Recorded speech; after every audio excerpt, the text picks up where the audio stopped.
Okay, our next interview is with Barry Scott, a Rhode Island bookseller, an old friend and a guy who's been around for a while. Barry, talk a little bit about your background, where you come from, family, schools, where you grew up. Take us through your college years from the time that you were young. Just a quick bio. Okay, good. Both my parents came from Europe. I grew up in a little town of Westerly, Rhode Island, which is the border between Connecticut and Rhode Island. My first experience going to the library was with my mother when I was about 6 years old, and it was a wonderful library called the Westerly Public Wilcox Library, founded in the late 19th century, well endowed, wonderful children's room. Being asthmatic, I couldn't be in a Boy Scout, so it was reading, and it was ever since reading. Finished up public school there. My parents moved, they didn't retire, but they moved to Florida in the mid-50s. South Florida, Hollywood, north of Miami, total population 25,000, now over 500,000. Yeah. Undergraduate studies was at the University of Florida, Gainesville. I met the curator early on, Laura Monti, who years later became the rare books librarian at the Boston Public. Right. I didn't know that until I ran into Laura about 30 years later.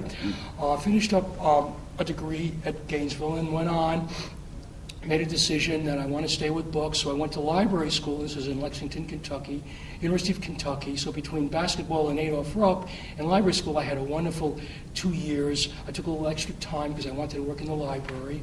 Great training with several great bookmen, including Bill Katz, who taught a great course in censorship and the history of printing and censorship. I think I've repeated myself, but I'm trying to squeeze a lot in a few minutes.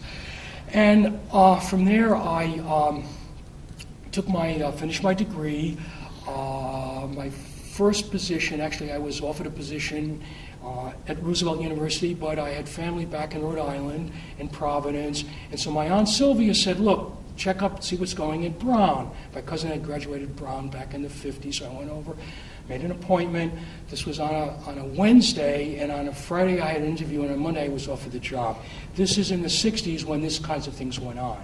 Yeah. This is before affirmative action. If it was there, I probably wouldn't have been brought in. So, at Brown, I worked in the John Hay Library under a wonderful woman named Christine Hathaway.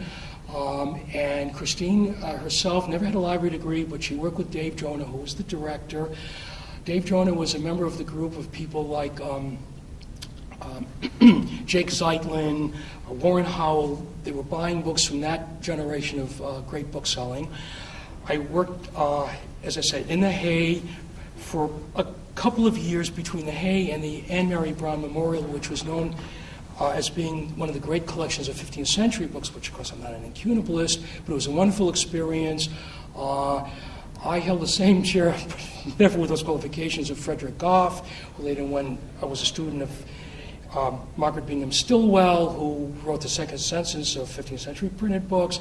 So here I'm surrounded by these wonderful books. I worked there for about a year, and I said, I've got to get out of incunables, and I want to leave Providence, for young fellows. So I went to New York, worked briefly at the Gotham Book Mart. At that time, Francis Deloff still owned the Gotham Book Mart, sold it to Annie. It was a wonderful time. Fourth Avenue bookshops. About a year after that, I decided I've got to do books on my own. So Fourth Avenue, as I just said, the vestiges were still there. Biblo and Tannen, Schultes, Dober and Pine on Fifth Avenue. So, of course, without really the experience of book selling, or the easiest way to get in really was to work with modern literature, because of the publishing houses, and because that's what I did.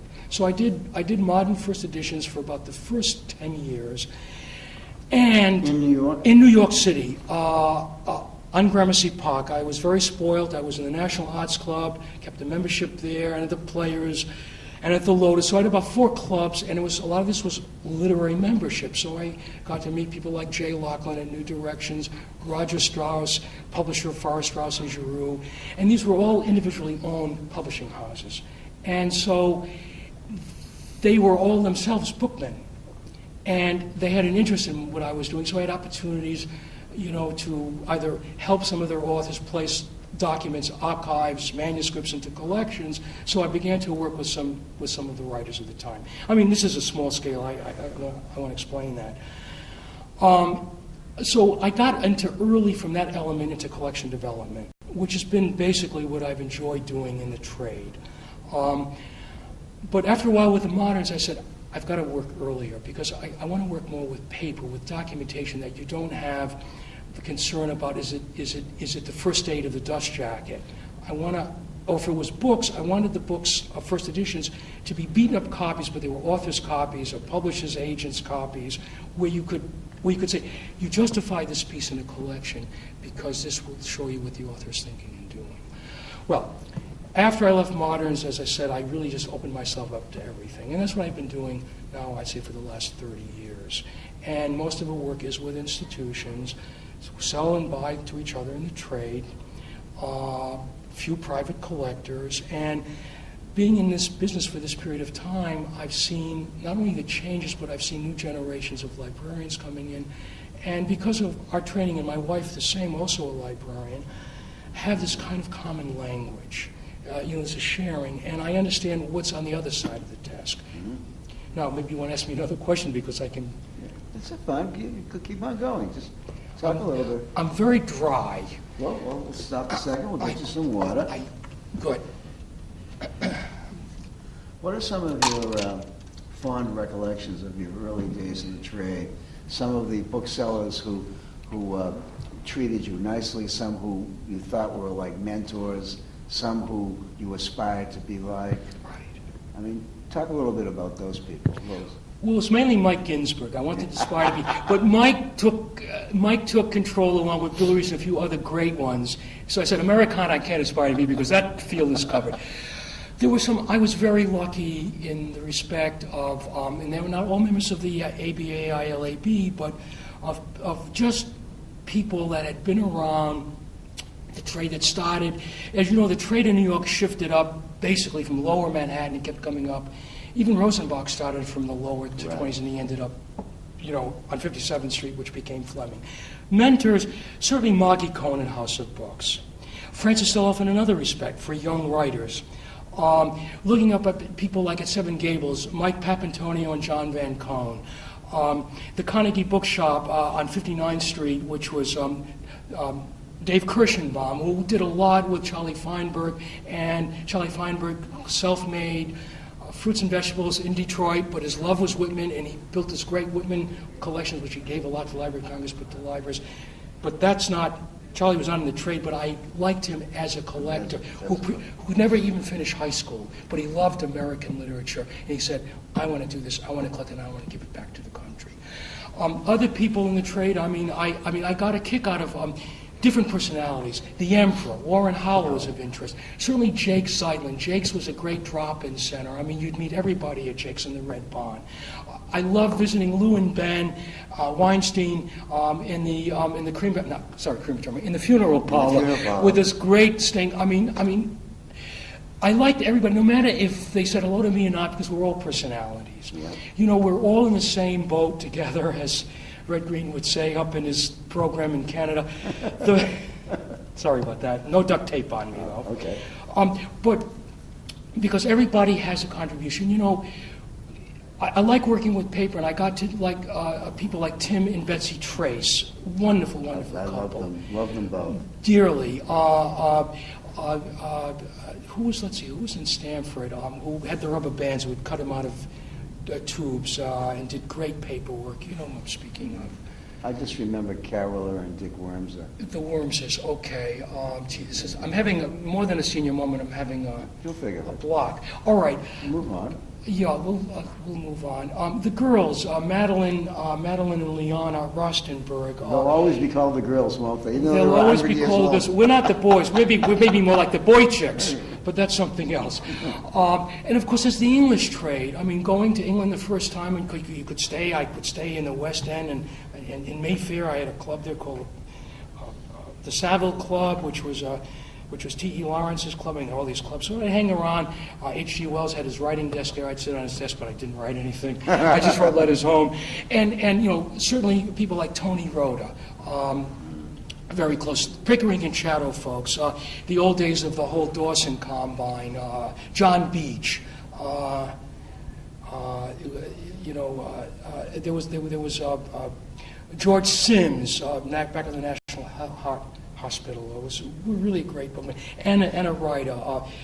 So everybody in the trade has been like a form of a role model, and including, I was just before I came in to see you, Mike, I just met a very nice young fellow who was a manager of the Strand Bookshop for 5 years. Now he's at MIT. I met him and his girlfriend, and she's working in the Schlesinger Library. Here's a young couple. I mean, I'm getting up there. I may not look it, but I am, folks, with or without medication. And here's the young couple, in their early 30s, and this is the new generation. Yeah. Not necessarily clicks, they're curious. I mean, both have great educations. I mean, they use their electronic tools, but I'm saying this is the hope.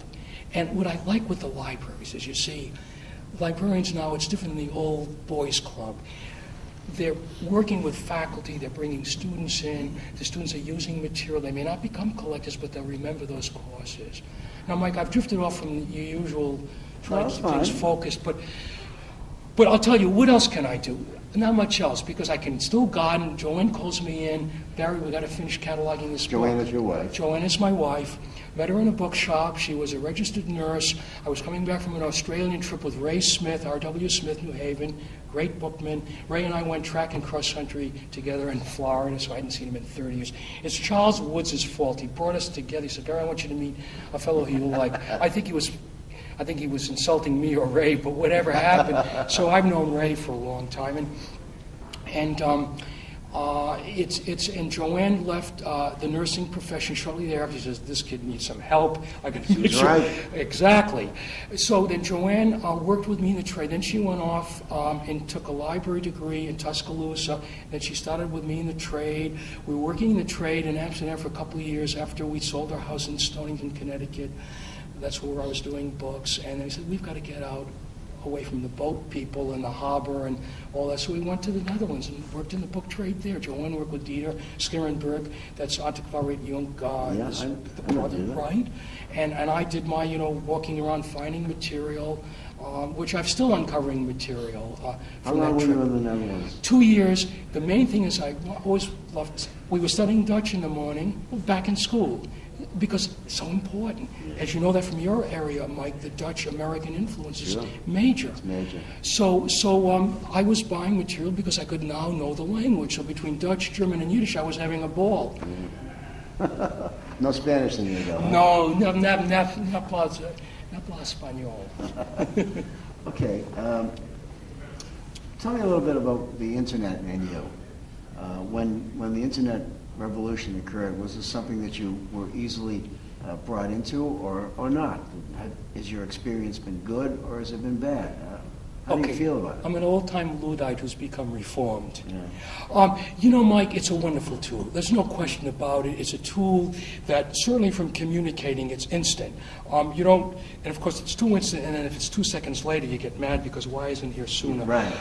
It's wonderful for searching. I don't mean to who's got the cheapest price, but I'm saying information, and not just Googling.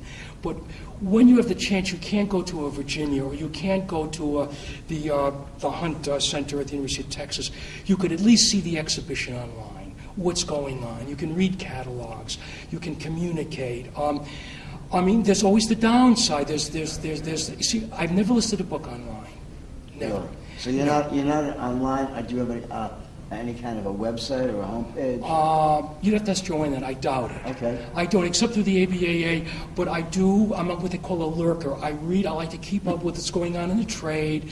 I'm very diligent about keeping a large obit file. It seems to be growing too much these days. I've lost a lot of very, very different. I want to just take a moment just to say that. I started with John Ballinger, I mean, so many wonderful people, but this is the joys of getting older. But then we see younger people in. We see people that have, like we did, leave one area to come into books. But okay, back to the internet. There's no question it's a great tool. It's a great tool for information, but it's how you use the information. It's your integrity with the information. When I say integrity, I mean I like to learn, but I don't want to copy what somebody else has said. I want to find out for myself. But that just drives me then to get back to the book. I think it's affected, though, how we built our reference libraries. And I'm really concerned that a lot of people that are coming to the trade now haven't going through through that weaning process, haven't gone through that maturation of actually using reference material, I mean hard material, paper. Because They don't. you don't. And you see, a lot of times and Mike, I'm sure for you too, you'd buy the book before you'd buy the rare book. But you couldn't really use the book. You couldn't use the reference tool until you had the book you wanted to look up. Right. But you appreciated what was the scholarship behind those books. Yeah. I don't think we appreciate that anymore. No one does. I know, and I was talking to Terry Halliday with Bill Rees, saying that you'd have these wonderful reference libraries that nobody really cares about. We do, but that may come back, but I'm not sure. Just as an icon, I don't know. I can't answer that. It's a hard thing to call on. I remember as a young man, they used to say, well, build a great reference library, because then when you retire, retire. you'll have all that money from your reference books. But the internet screwed that up. pretty good. Absolutely. Just destroyed that aspect of our retirement. Absolutely, but I'll let you folks on a trade secret. When we went to Holland, I sold probably about 50 cartons, maybe 60, I don't know, of reference, and I rebuilt it as soon as we got back to the States. That's in 1988, 89. Okay, so it's over 20 years ago. But I have more reference material than I have inventory, probably about 5 to 1. Really? Yeah. I don't know how many bookcases I have.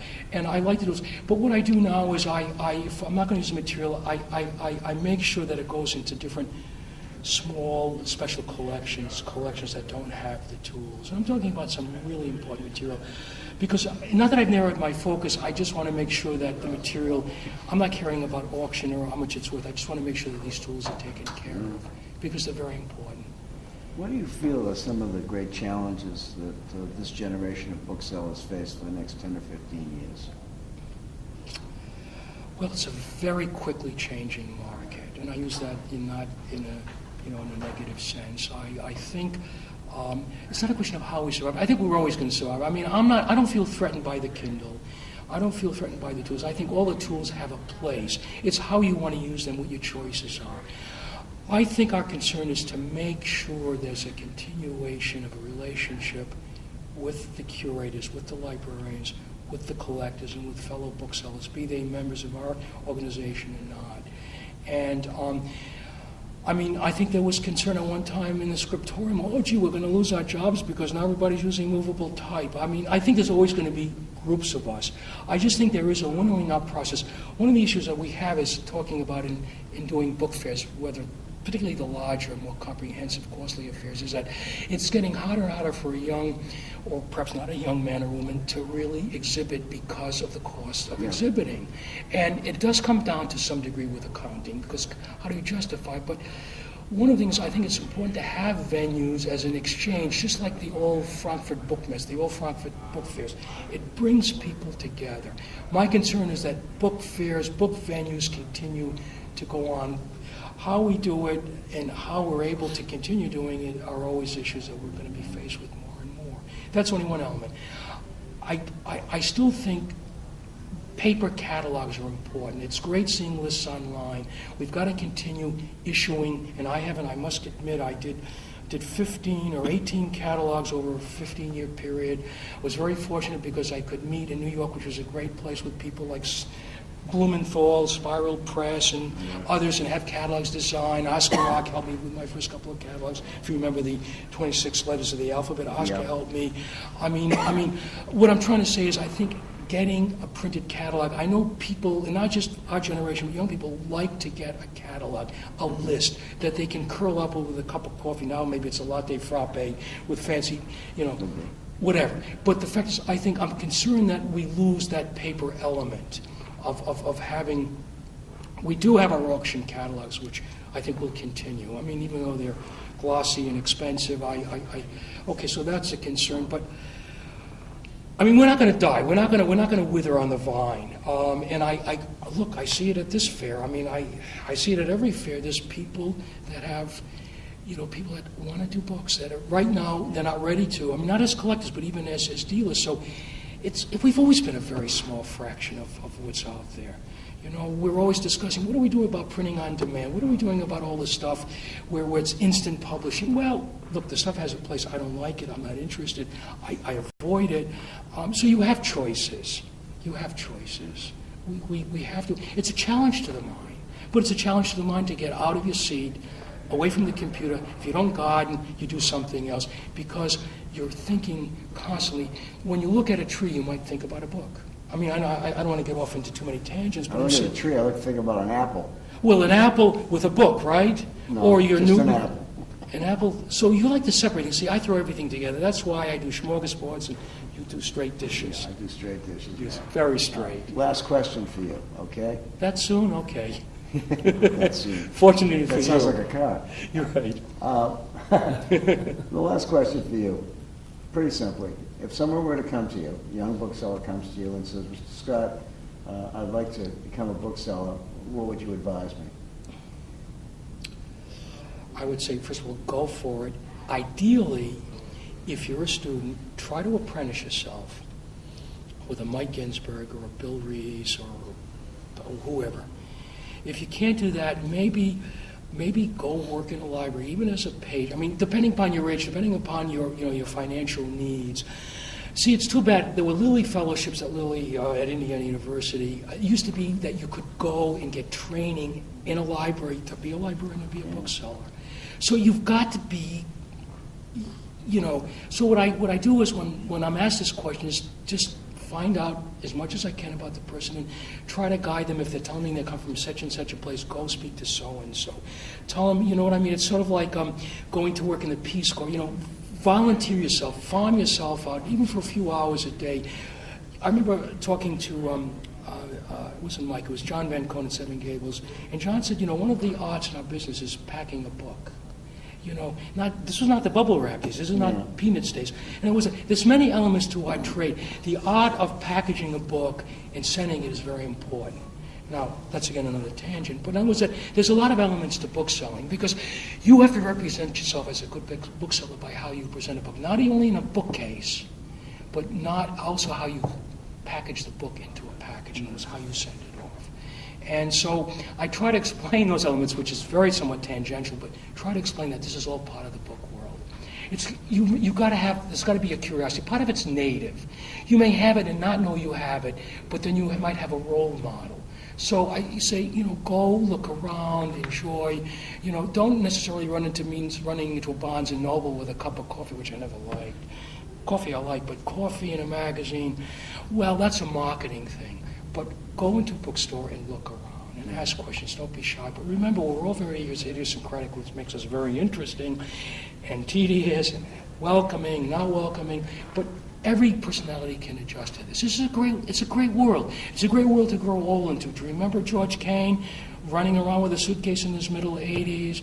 I mean, I see this and I'm saying, we're getting there. We're not there yet. We're never going to get there until our last day, and then we'll get there. So it's a constant learning. It's a wonderful life. But you can't make somebody become a bookseller. It's something in that X chromosome, which is not a sexual element. It's an emotional element. Yeah.